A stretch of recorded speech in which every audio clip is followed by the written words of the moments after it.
बंटवा रहे हैं।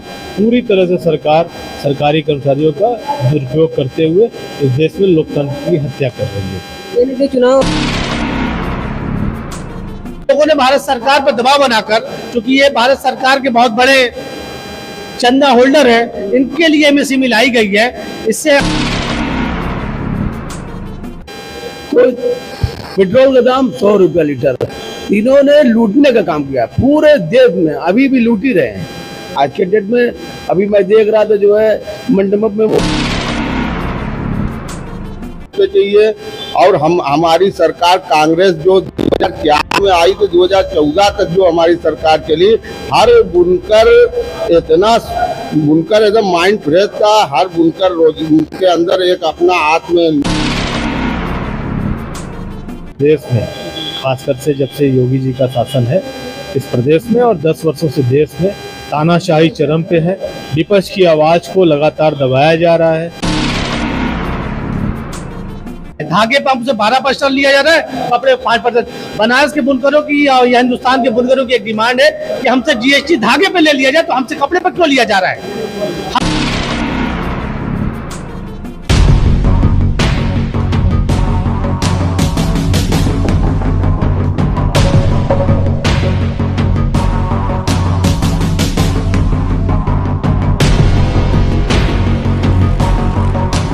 आज वाराणसी के मदागिन स्थित कांग्रेस पार्टी के कार्यालय में पार्टी के महानगर अध्यक्ष राघवेंद्र चौबे जी की अध्यक्षता में सम्मानित पार्षदगण व कांग्रेस पार्टी के संघर्षशील पदाधिकारी व कार्यकर्ताओं के साथ बैठक हुई। बैठक में बूथ लेवल की जिम्मेदारी सभी को दी। इस दौरान सदा न्यूज चैनल ब्यूरो के मकबूल अहमद अंसारी के साथ तौफीका अहमद की खास रिपोर्ट देखिए। चैनल पर नए हैं तो चैनल को लाइक, सब्सक्राइब, शेयर जरूर करें और कमेंट करके इंडिया गठबंधन को लेकर अपनी प्रतिक्रिया दे सकते हैं।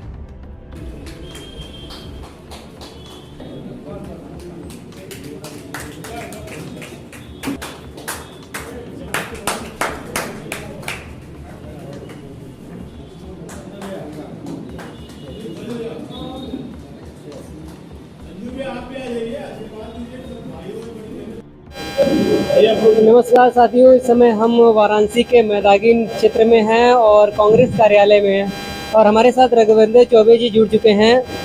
किस तरह की तैयारियां हैं चुनाव को लेकर? तो आज हमारी महानगर इकाई की बैठक हुई है, उसमें सब लोगों ने अपने बनाए हुए बूथ, वार्ड, मंडल कमेटियों पे सब लोगों ने चर्चा की है। सबको नियुक्ति पत्र दिया गया है, सबका सम्मान हुआ है और बूथों पे कैसे काम करना है, सोशल मीडिया में कैसे पार्टी का पक्ष रखना है, सबको लेकर के एक छोटा सा ट्रेनिंग टाइप का कार्यक्रम और सबके सुझाव लिए गए हैं। और आने वाले समय में, आने वाले लोकसभा चुनाव में बनाकर बहुत मजबूती से हम लोग मोदी को चुनौती पेश करने जा रहे हैं बनारस में। इस तरह से चुनाव शुरू हुआ है और चुनाव शुरू होते ही कई जगह पे ये देखा गया है कि पोलिंग बूथ पर लोगों के साथ शोषण हो रहा है, लोग वोट दे दिए जा रहे हैं। कई जगह रामपुर में कई जगह गोलियां भी चल गई हैं।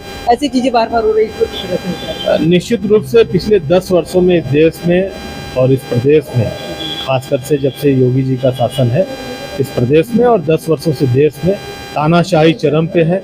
विपक्ष की आवाज को लगातार दबाया जा रहा है। जन सरोकारों के मुद्दे पे आंदोलन करने वाले नेताओं का दमन किया जा रहा है। उनको तमाम किसी भी तरह से मोदी जी सत्ता में बने रहने के लिए लोकतंत्र की हत्या करके प्रधानमंत्री की कुर्सी पे बने रहना चाहते हैं। उसी के अंतर्गत सारी कार्रवाई हो रही है और इससे भी आगे बढ़ के मैं आपको बता रहा हूँ कि लगातार आप देखिए जो हमारे अल्पसंख्यक लोगों के मोहल्ले हैं, वार्ड है, वहाँ की बूथ लिस्टों से उनके बल्क में सैकड़ों की संख्या में नाम काट करके उनको वोट देने से वंचित करने का अभियान चलाया जा रहा है। धर्म का सहारा लिया जा रहा है पूरी तरह से। खास करके बनारस में अभी कल भी मैंने बताया कि प्रशासनिक अधिकारियों के संरक्षण में भारतीय जनता पार्टी के लोग चुनाव के सूचना की धज्जियां उड़ा रहे हैं। नियम को, कायदे को ताक पे रख दिया है और सरकारी सहयोग से अपनी पर्चियों को बंटवा रहे हैं, मतदाता सूचियों को बंटवा रहे हैं। पूरी तरह से सरकार सरकारी कर्मचारियों का दुरुपयोग करते हुए इस देश में लोकतंत्र की हत्या कर रही है।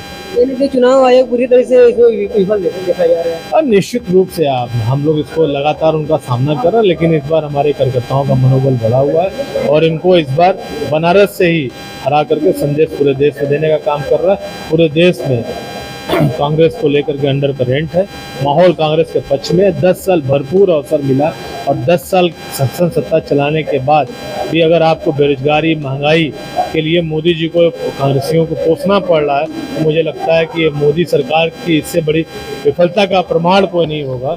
और मैं तो निवेदन करूंगा बनारस कांग्रेस के सभी अपने कांग्रेस के लोगों की तरफ से कि मोदी जी यहाँ के सांसद हैं, एक बार अपना 2012 से लेकर 2014 तक इस देश के नागरिकों के लिए जो उन्होंने बोला है, जो भाषण में दिया है, उसको सुन लेंगे और उनके अंदर मानवता की 1% भी चेतना होगी तो स्वतः चुनाव लड़ने से हट जाएंगे और जाकर के सही में हिमालय पे झोला लेकर के तपस्या करने चले जाएंगे। कहीं ना कहीं परिवारवाद की जो कहते रहे हैं मोदी जी हमेशा कांग्रेस पर टारगेट करते रहे, और अब कह रहे हैं कि हमारा परिवार है, पूरे देश परिवार बता रहे हैं। देखिए, मोदी जी बहुत बड़े कलाकार रहे हैं बचपन में और हर चीज को कला से जोड़ लेते हैं, ये कला उनके अंदर है।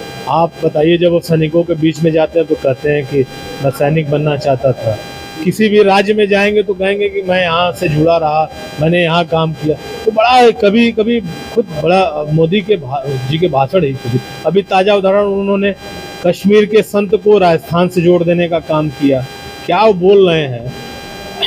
वहाँ मुजफ्फरनगर में जा रहे हैं तो लकड़ी की जगह लड़की बोल दे रहे हैं नक्काशी में। तो अब पूरी तरह से उम्र उनके ऊपर हावी हो रही है। हेलीकॉप्टर से बाई रोड चल रहे हैं वो, तो उम्र उनके ऊपर हावी हो रही है और उन्होंने देश का पिछले 10 सालों में बड़ा नाश कर लिया। हर चीज़ों को, इस देश के ताने बाने को, इस देश के नौजवानों को, इस देश के महिलाओं, सबके साथ कोई ऐसा वर्ग नहीं होगा जिस किसानों के साथ, सबके साथ उन्होंने छल किया है, झूठ बोला है। और अब देश उनकी विदाई करने का मन बना चुका और उनकी विदाई 1 जून को मोहर लगा करके और 4 जून के परिणाम के साथ हो जाएगी। देश मोदी के तानाशाही से मुक्ति पाएगा। बहुत अच्छा लगा बात करके, और लोगों से बात करने की कोशिश करेंगे कि किस तरह की आप बुनकर बहुल क्षेत्र में हैं तो किस तरह की तैयारियां हैं। तमाम पार्टियां अलग अलग एजेंडा बना रही है, तब बुनकरों के लिए मैनिफेस्टो में क्या रखा गया है? देखिए, जो मैनिफेस्टो रखा गया है, जो राहुल गांधी की भारत जोड़ो यात्रा है, वो पूरे हिंदुस्तान में घूम के हर वर्ग के लोगों से राय ली और सारा हिंदुस्तान का एक निचोड़ निकाला कि इस वक्त देश के अंदर बेरोजगारी, महंगाई, जो सिलेंडर 450 रुपये का था आज वो 1100 रुपये का है, तो पेट्रोल का दाम 100 रुपया लीटर। इन्होंने लूटने का काम किया पूरे देश में, अभी भी लूट ही रहे हैं आज के डेट में। अभी मैं देख रहा था जो है मंडप में वो अपना सिक्का जारी कर रहे हैं। अरे जब आचार संहिता लग गई तो किस चीज का जारी करने का? वो अभी तक समझ लिए लगे हुए हैं, पूरा निर्वाचन आयोग उनके खिलाफ नहीं जा रहा है। पूरा जो है ये समझ लिए कि अपना सरकारी मंत्री का दुरुपयोग कर रहे हैं। जो मैनिफेस्टो बनाया गया उसमें हर वर्ग के लोगों के लिए है, ऐसा नहीं है। बुनकर ज़्यादा परेशान है क्योंकि उनका कारोबार इस किस्म का है कि वो कोई भी कपड़ा तन ढकने के लिए होता है। मालूम है पैसा नहीं रहेगा तो कपड़ा नहीं खरीदेंगे, एक बार खाने के लिए तो आदमी ले लेता है। अब जब उनके पास जो है आज बुनकर परेशान है, भाग रहे हैं, प्लान कर रहे हैं, तो उनके पास हकीकत में कारोबार नहीं है। ये सरकार जब अभी आई 1999 2004 के बीच में भी ये हाल थी, बुनकरों को खून भी अपना बेचना पड़ा था। अटल जी की सरकार उठा के देखिए, फिर वही हालात दिखा रही, इस बार भी उनका जाना तय स्थिति है। ठीक है, बहुत ज़्यादा बात करके हमारे साथ जनाब वसीम साहब जुड़ चुके हैं। बिलाल साहब, जिस तरीके से तमाम पार्टियां चुनाव तैयारी कर रही है, आपके भदोही से मंजू जी है, मंजू अली जो चुनाव लड़ रहे हैं, किस तरह से वोटों का ध्रुवीकरण इस बार में?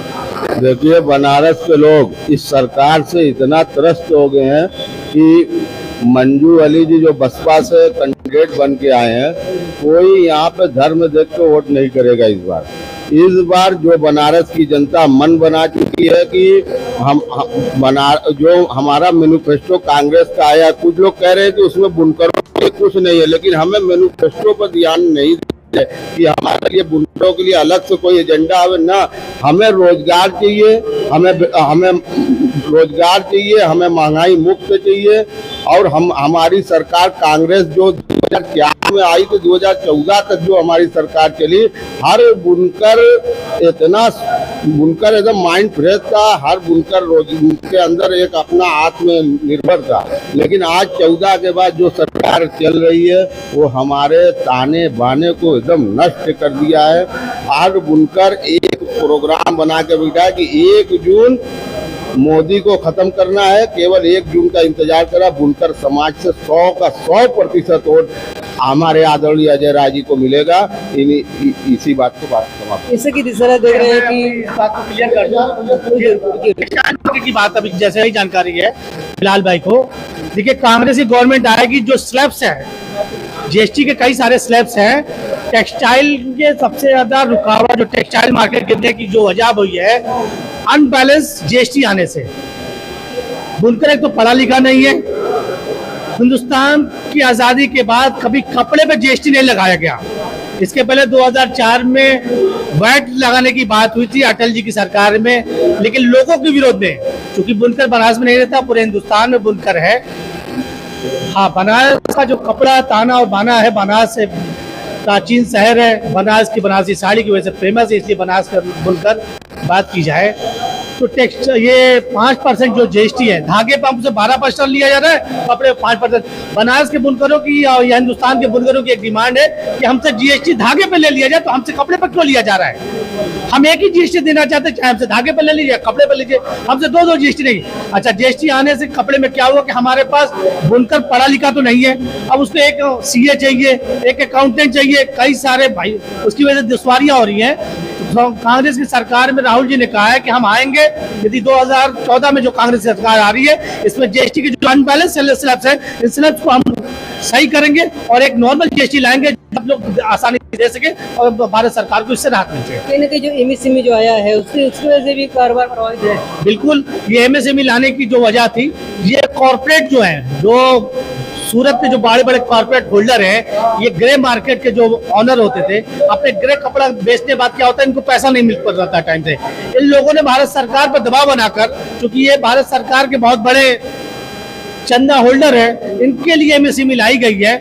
इससे आम बुनकर ज्यादा नुकसान में हो रहा है। और यदि हमको उम्मीद है कि हमारी सरकार जब आएगी, ये एमएसएमई की जो दुश्वारियां हैं, उन दुश्वारियों को भी भारतीय राष्ट्रीय कांग्रेस की सरकार इसको सही करेगी गवर्नमेंट। ऐसे में ये देखो, मोदी जी का संसदीय क्षेत्र है और आस्था का राजनीतिकरण हो गया है, तो किस तरह से देख रहे हैं मोदी जी के गारंटी के साथ क्या वजह रहेगी, गारंटी चल पाएगी? बिल्कुल, जनता जो है काम पे विश्वास करती है, जनता को रोजगार चाहिए, महंगाई मुक्त घर परिवार चलाना चाहिए। तो असल जो जरूरत है, असल मुद्दे हैं, उन्हीं पर जनता वोट करने जाएगी और इन मुद्दों पर भारतीय जनता पार्टी की सरकार पिछले 10 साल में फेल्योर है।